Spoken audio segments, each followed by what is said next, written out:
Hi everyone, and welcome to our Paralympic interview with multiple World Champion and Commonwealth Games medalist James Ball. So James, firstly congratulations on making the squad again. How excited are you to represent Great Britain this year in Tokyo? Yeah, I mean, immensely proud. Yeah, be my second games now, so I'm got the experience from doing Rio 2016. So yeah, I'm just looking forward now to actually being fully prepared for this games now. You have an impressive number of medals across various championships and events. Do you feel that your experience of winning races will help you to achieve your goals at Tokyo? Yeah. I mean, yeah, so we've got silver at the last World Championships and then a gold in the match sprint. But yeah, like I said before, I'm a much more experienced athlete now. So yeah, it's sort of like daunting aspect of the games and stuff. I'm hoping to just keep my cool now and yeah, just follow the process really. So James, you'll be competing in a new partnership this year at the Paralympics with Lewis Stewart, getting off to a great start and winning the sprint gold and kilo silver at the World Championships in Milton this year. How have you enjoyed riding with Lewis, and how excited are you about your potential at the Paralympics this summer? Yeah, I mean, don't tell him this, but he's a very good guy to get on with, so easy. But yeah, I think we've gelled really well together. I do think that it's a big aspect of being on the tandem is the whole partnership aspect of it. But yeah, no, I feel like we do it really well, and the sort of the partnership we've built up now over this past 16-17 months is going to hopefully pay off now in Tokyo. James, you're currently racing at the highest level in the sport.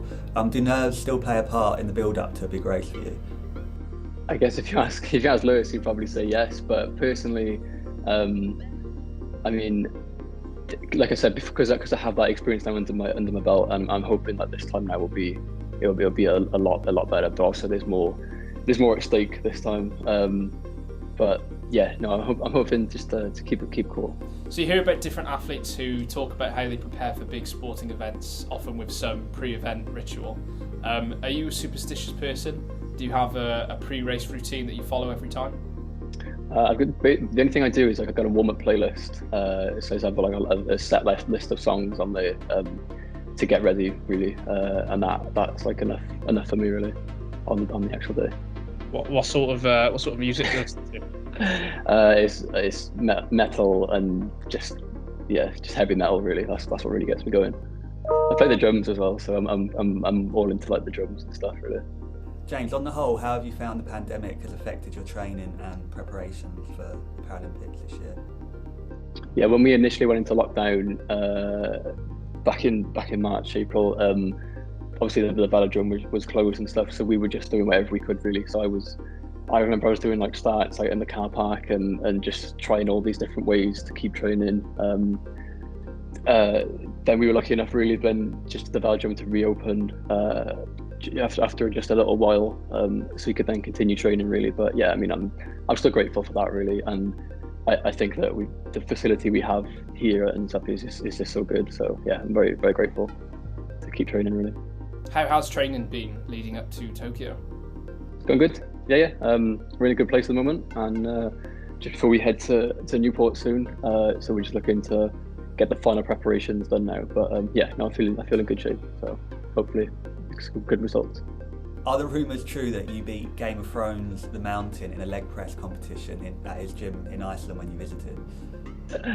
I mean, he's a big boy. Yeah, no, to be fair, he was absolutely fantastic.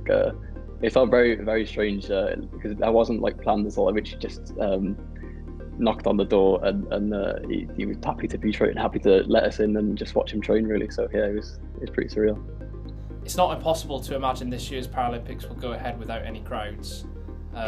Would you say that the atmosphere created by crowds at major events such as this sort of aids your performance on track? Yeah, I mean, we might lose a bit because of the atmosphere and stuff, but I'm more just to obviously to compete on the biggest stage is an achievement in itself. Do you know what I mean? So I'm going to be proud of whatever, and just when we're actually in Tokyo and competing, I think it'll just all don't know. In retrospect, this going to be fine, because at the end of the day as well, I mean, we'd rather everyone be safe as well. So if we can do it like safely, then that's obviously the best way forward. Was there anything that you wish you packed for your first Paralympics that you'll be bringing with you to Tokyo this year?